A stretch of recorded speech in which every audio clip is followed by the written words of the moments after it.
Bismillahirrahmanirrahim. Assalamualaikum warahmatullahi wabarakatuh. Saya Iksan Santoso dari kelas 6A reguler. Di sini saya lagi ada di salah satu pengusaha atau petani hidroponik yang ada di Desa Teluk Kapuas. Bisa dilihat di belakang saya ini terdapat beberapa hidroponik, tanaman dan instalasi hidroponik. Latar belakang saya mengambil hidroponik yaitu adalah sudah setahun lebih pandemi COVID-19 belum berakhir memberi dampak terhadap industri pangan. Masyarakat membutuhkan sayuran-sayuran yang berkualitas dan baik sehat agar mereka tidak mudah sakit dan imun tubuh mereka meningkat.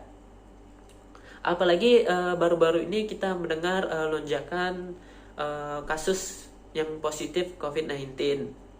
Maka itu dan juga adanya pemberlakuan PPKM darurat oleh pemerintah. Nah, maka dari itu saya mengambil hidroponik. Mengapa saya ambil hidroponik tersebut? Agar pertama itu saya tinggal di wilayah padat penduduk. Itu untuk lahan pertanian itu kurang atau lahannya sangat sempit. Jadi saya mengambil hidroponik karena hidroponik tidak memerlukan lahan yang begitu luas, apalagi untuk masyarakat pada penduduk. Mereka bisa membuat hidroponik itu di halaman rumah. Seperti gambar yang bisa lihat di samping, ini adalah contoh untuk sistem hidroponik di teras rumah atau di depan rumah yang bisa teman-teman gunakan. Dengan sistem ini atau sistem NFT atau Nutrient Film Technique, caranya itu secara terus-menerus mengalirkan nutrisi yang terlarut dalam air tanpa menggunakan timer untuk pompanya. Jadi kalian bisa terus mengalirkan airnya tanpa memberhentikan. Jadi nutrisi yang mengalir ke dalam guli atau ke dalam pipa yang itu melewati akar-akar tumbuhan dan kemudian kembali lagi ke penampungan air, begitu seterusnya, terus dan menerus.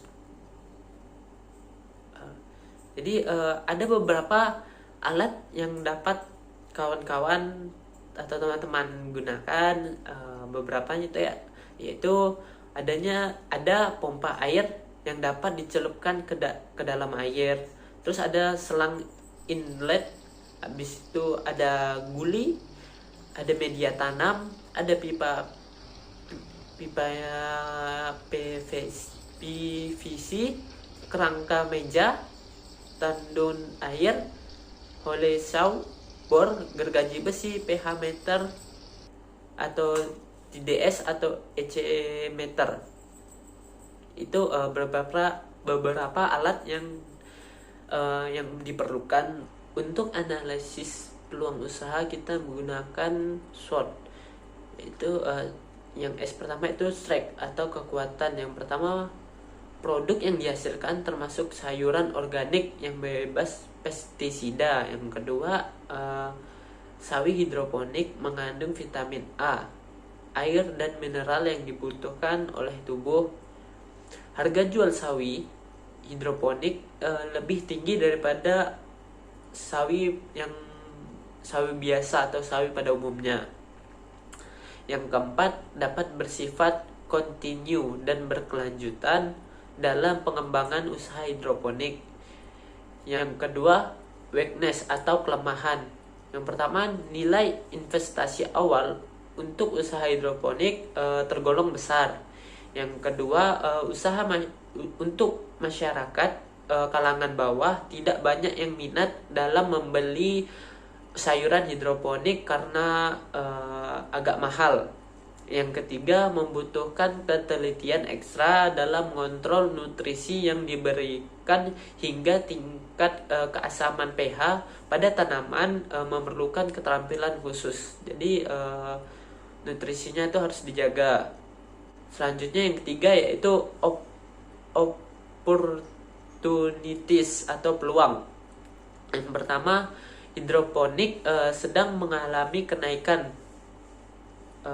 Di tempat saya ada beberapa masyarakat yang membudidayakan hidroponik. Terus yang kedua, pola hidup masyarakat yang sadar akan sayuran yang sehat dari pestisida, apalagi untuk masa sekarang kita perlu memakan makanan yang sehat. Terus itu atau ancaman perubahan strategi pesaing market dapat mengancam usaha tanaman hidroponik skala kecil. Terus yang kedua itu perkembangan teknologi yang cepat di market ini yang berada di luar kemampuan akan menyebabkan produk susah berkembang. Misalnya dari diri sendiri atau dari pengusaha tidak menguasai teknologi sekarang seperti internet, maka mereka akan kalah dengan pengusaha yang lain yang telah menguasai internet, yaitu mereka bisa menjual melalui internet. Sekian video socio entrepreneurship dari saya. Kurang lebihnya saya mohon maaf. Jika ada yang kurang tolong dikritik di komentar ya, kolom komentar. Saya akhiri, assalamualaikum warahmatullahi wabarakatuh. Nice day buat kalian semua.